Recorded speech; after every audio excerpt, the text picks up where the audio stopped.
What's up, everybody? Welcome back to another deck profile here on TCG University for the card game UniVersus. My name is Tam, and today I'm going to be showing you Jeff's Super Skullman 33 deck that he played for the Retro Round 1 Campus Championship. What's retro? Well, Jasco has decided that they want to do an online retro event, which is from the original Red Horizon set all the way forward with a bit of a ban list, which we will leave in the description down below.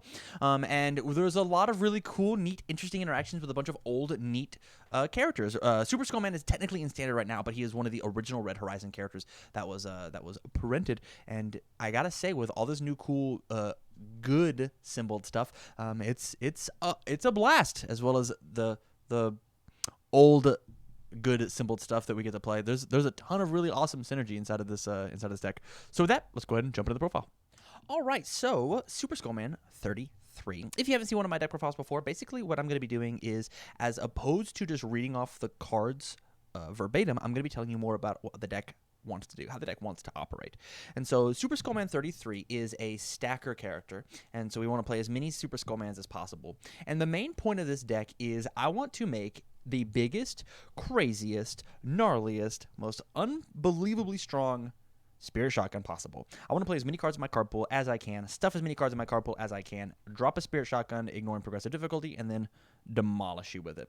And so Super Skullman says, enhance, commit a foundation, choose a card in my card pool. It does not count as progressive for the rest of the turn, as well as form once per turn, add a foundation to the top of my deck, and I get to pick one of my opponent's assets or foundations and add it to the top of their deck. So I'm going to be slightly debuilding you, as well as making my next check, since it's on top of my deck, pass, and committing all my cards with how much stuff the good symbol has of once it's committed, ready it back up, and all the gauge mechanics and on all of that. Playing at a really solid, really big Spirit Shotgun is rad. And the one big thing about Super Skullman that I like a ton, my favorite part about him, is he has a stat that says you get +1 hand size for each other copy of this card in both staging areas. So if you have all of these, every Super Skullman stacked, he's now an 8 hand size, 32 vitality character. Wow, how strong. 8 hand size, 32. Seems pretty good. Making cards not count as progressive. 8 cards in your hand. It seems like a blast. So with that, let's go ahead and jump into the attacks. Because we are playing a gauge deck, we're playing a stacker deck, we are going to be playing 4 Moon Ritual Dance. One of the best, arguably the best gauge attack in the entire game. It just says 7-speed, gauge 2. We can make it not count with Super Skullman. And you can add a printed difficulty of X or less from your discard pile to your hand, card pool, or staging area equal to the number of cards, equal to the number of characters in your staging area. Hopefully, we're going to have up to 4 inside. And so it's possible we can either add a character or we can add another Moon Ritual Dance once we've hit 4 characters. There's just a bunch of really, really solid options that we have in order to pick up and reuse cards inside of our discard pile. In order to play our big strings, we're playing 4 Splam. Oh, I forgot to mention, because this is an online event for the Jasco Eternal, we don't have access to every single card, but you being online, you will. And so we do have some proxies inside of our decks. Whenever you play online, you'll be fine, though. Splam just says it doesn't count as progressive difficulty. It is a 5 difficulty, 4 low for 5. It's got all 3 of our character symbols, and so our shotgun just gets an extra 3 damage, and I don't have to waste a Super Skullman enhance in order to ready it. We're playing for a Nutcracker. Nutcracker says that we add another card into our card pool, grabbing our shotgun even more damage, and then it gets damage, more damage on our shotgun. It gets 4 damage. You draw an additional card. You can commit a foundation with Super Skullman. This is just a really, really good power attack. Not to mention it has EX and Breaker, just to round it out. One of the strongest cards in the entire game. Up next, one of the best cards inside of the retro format. We've got 4 Trinity Geyser. It's a 6/2, so be careful with it. A 3 mid block. It's a 4 mid for 8. It has stun 2, and it has the combo, and it combos with an attack, foundation. And so you have to play an attack card and then 2 foundations. Play your Trinity Geyser, and then it will go off. And so the point of this is I want to be able to play my Trinity Geyser at best that I can. And Super Skullman is making these other cards not count as progressive, so that I can hopefully play my Trinity Geyser on a 6, maybe a 7, depending on what's going on. But Trinity Geyser says that I draw 3 cards, and then the next 3 cards that I play don't count towards progressive difficulty. And so from there, I play another attack. I can either play from my Trinity Geyser, another foundation, and then another Trinity Geyser on a 6, draw 3, next 3 don't count. Or the better play would be, I don't know, play a couple Spirit Shotguns and then just mess them up with it. The Trinity Geyser Spirit Shotgun combo is probably going to be all over the place when it comes to retro, and so make sure that you know how this deck works. You get a little practice against it. And then our last attack, we've been talking about him a ton, Spirit Shotgun. It becomes a pseudo throw, meaning if you full block it, you still take partial damage, and then it gets damage equal to the number of number of symbols that you're in your card pool that share with your character. And so currently, Spirit Shotgun is only going to get plus 2 symbols or 2 damage, making it a 9 diff because of the good and life symbols that it shares with the character. But if I can have 15 or so cards in my card pool because of all the cool shenanigans that I'm doing, making these not count as progressive, shoving these up into my card pool, so on and so forth. I just want to play a very large Spirit Shotgun and kill you with it. On to the actions. We are playing 4 Throw It Down. This card combos really, really well with Spirit Shotgun because it says, as a form, if the next card I play is an attack, it gives some stats, and if it deals damage, I get to draw a card. Playing it on a Spirit Shotgun says that I get to draw a bit. It shares 2 symbols with Throw It Down, so basically my Spirit Shotgun, instead of getting plus 2 damage off of my card pool by itself, it's now getting plus 4. It gets another 3 damage, and so all in all, it's a 14 damage attack. Yeah, seems pretty okay. 14 damage throw. That's going to draw you an additional card. And neither will count as progressive because of Super Skullman taking care of the shotgun. We're playing 4 Let's Cut Loose.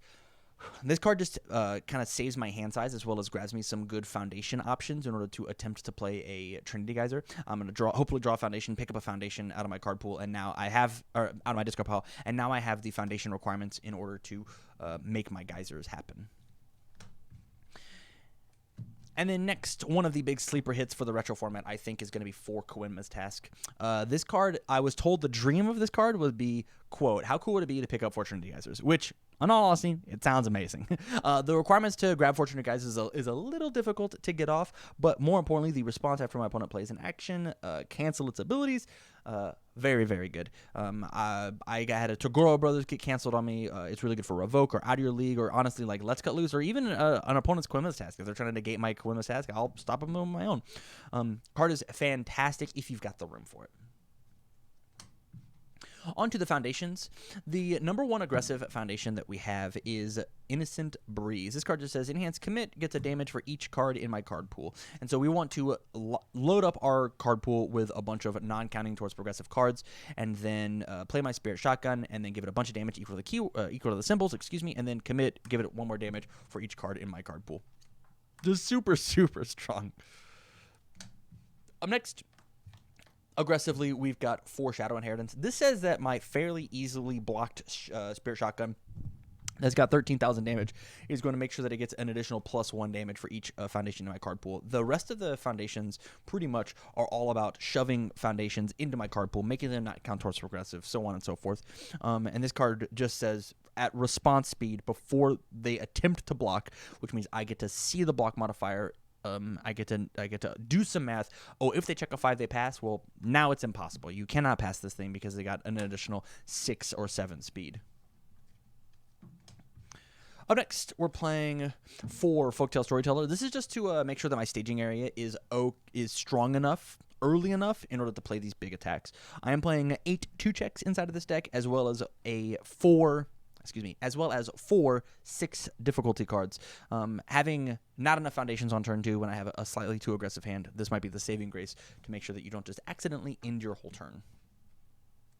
Up next, one of the strongest cards in this deck. We've got 4 Champion of Southtown. Form, commit, add a foundation from my discard pile to my card pool. That card does not count towards progressive difficulty. This card is fantastic. This card says that my geysers are super, super easy. This card says that if I've got cards that share 3 symbols with Super Skullman, just form, commit. This is 3 more damage on a Spirit Shotgun, as well as enhance commit. Discard a foundation from your card pool. This attack is plus damage equal to the difficulty of the discarded card. And so it's just like accidentally, oh, here's another +2 damage, possibly. Up next, we've got 4 one-man wolf pack. This card's a bit of a recycle card. Form destroy, add a foundation from my card pool to my hand, and so if I need to take and play another card into my card pool, or if I've added a card in with something like Nutcracker, I can just pick it up with One Man Wolfpack.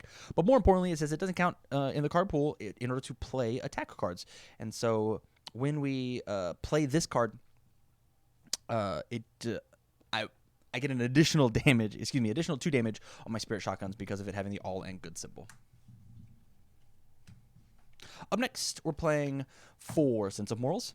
This card says that it doesn't count as progressive. It gets 2 damage on the shotgun, and if they commit any of my cards, I'm going to be readying them back up. And so it just is, they're not allowed to stun me when I have Sense of Morals, or else Super Skullman just gets to enhance Committed Foundation, ready it back up with Sense of Morals every single turn. They're just not allowed to stun me at all, or else I get to block everything.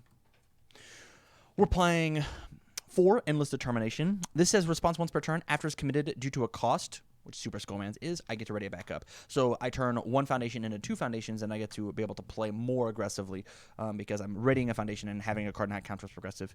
In addition to that, it also says add a card from my momentum to my staging area face down once per turn. And so I'm turning these attacks that I've hit you with without a really good momentum out into more face downs in order to commit more cards to Super Skullman. We're playing 1 Wandering Pirate. It's kind of got the same idea as Endless Determination, but it's a little more reusable, and it's a little more, it feels a little better to overextend into my opponent's turn. So let's pretend that I've got a face down. I can take and use Super Skullman to commit this card. My card doesn't count as progressive. Use Wandering Pirate, commit, it will ready this back up. This one doesn't count as progressive, and then use this one to ready. The third one doesn't count as progressive, and hopefully that's enough to Spirit Shotgun you. If it's not, it now goes to my opponent's turn. We have a stat that readies this and then readies this. Now I've got 2 more cards in order to help me block with, and I can I believe I can commit foundations to make my cards not count as progressive on my opponent's turn. So I block and then commit, it doesn't count as progressive, and then Wandering Pirate, I'll ready them back up. So now I've got 2 cards that don't count as progressive, and I re-readied up my 2 foundations. Seems pretty strong. Up next, a little draw power. Sometimes finding our characters is a little difficult. And so just enhance flip, lose 3 of my 32 starting vitality to draw an additional card. Pretty cut and dry, straight and forward. And speaking of finding characters, we are playing 4 Nearly Consumed. After I take 4 more damage, destroy this, grab a character from my discard pile, and rock it into my staging area. Just a really, really strong pre-gauge find a character card.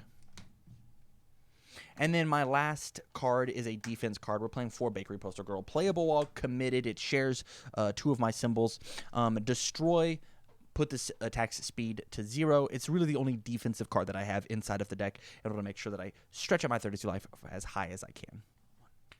All right, thank you so much for watching Jeff's Super Skullman 33 deck profile. If you like this profile, make sure you check out all the matches that Super Skullman played, as well as all of the other profiles and matches that were played inside of the Retro Round 1 Campus Championship.